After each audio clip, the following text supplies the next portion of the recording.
मंडी उठुनी धान चिंतार चाषी बरगढ़ जिले में मंडी में गदा हो रही क्विंटाल क्विंटाल धान मिलर्स आंदोलन जो चाषी धान बिक्री कर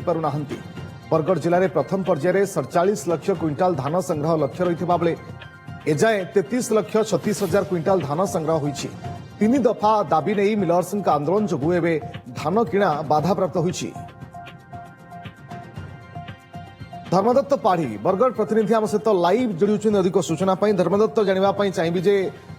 धान किणा बा चाषी समस्या मिलर एवं चाषी भितर जो समस्या चली यार अंत केबे घटिबो ये तो कोटना कोटी समस्त भितर अपेक्षा रही बरगढ़ रे चाषी समस्या कौन मंडी रे केउ केउ समस्या आसुची जहाँफल चाषी ए पर्यंत धान बिकी पारु नाहंती। रश्मि देखु निश्चित भाव में धान बिका को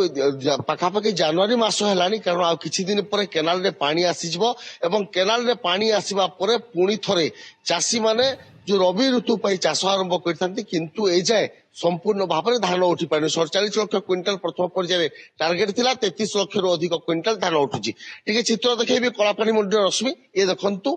धान किणा बिका को जनवरी मास आसीबा परे पाखापाखि 70-80% उठी जबा कथा किंतु सरकार सहित जो प्रशासन सहित जो मिलर्स मानकर गोटे दाबी रही कस्टम मिलिंग कथा कहतु बा जो जो धान रे स्टोरेज करेंगे ता टंका कहतु बा वर्धित जो गाड़ी भड़ा पैसा ये विभिन्न कारण को नहीं जिते मिलर्स माने खपा होती स्ट्राइक कर जहाँफल टार्गेट आसी पारनी एवं मंडी में गोटे प्रकार अचलावस्था भली लगी रही धीरे धीरे धान उठुची किंतु जो भली भाव में धान उठा कथा ताहा उठी पारनी एवं अन्यपटे जदि कथा कहबा जिते लघुचाप कथा आसुची एबे चाषी छानिया हो पड़ी कारण मंडी बाहर आपन देखुचंती चित्र बाहर मध्य जरीपाल घोड़ाई चाषी तार कष्ट उपार्जित धान को रखी किसी चाषी सकालू सकालू कलापानी मंडी अच्छी सहित टिके आलोचना करबा। आज्ञा कौन कहे आपनकर धान आनिक आप मंडी रखी कौन केमती उठुची चाष कार्य कौन केमती कर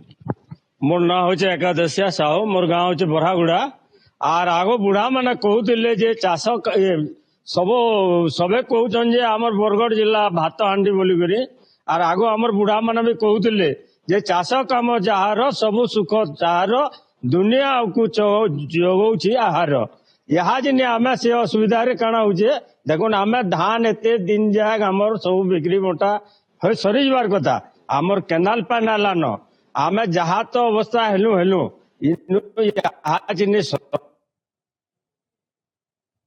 गिनी नते 2-4 दिन 8 दिन बोला आम चाषी माने ठीक चली पारतु यहाँ जिन काଣା हो धान आमर पाखे पैसा नान धान गदा है मार्केट रे यहाँ चिने फिर आज देखो जे वर्षा संभावना 24 घंटा भितर बलान आज सब धान माने पड़ी करी कुही जीवा आर आमे यहाँ चाष केंदे करमु आमर पाखे पैसा नहीं सार नहीं लेबर खर्चा नान जहाँ तो लागिचु बैंक फैंक किसी सुझी भी ना पारबा से लगे आम से कहउछन जे मिलर अरे आमर मिलर चाषी आमर मिलर सागे काय संपर्क अछि शुणुले प्रत्याख्य रखुले जो विवाद लगी समाधान करके सरकार धान उठे न तो आज्ञा कौन कहे आप धान आनिक केमती रखुंट एवं आपण धान केते रखिथिले केमती उठुछि। नमस्कार मु सुशांत साहू कोलापानी चाषी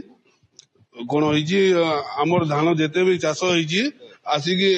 मंडी रे पका होइछि आ पूरा ठीक भाव में नहीं धान कहीं उठाऊ ना मिलर्स वाले आसु ना मिलर्स वाले स्ट्राइक लगे धान भल भाव उठू नहीं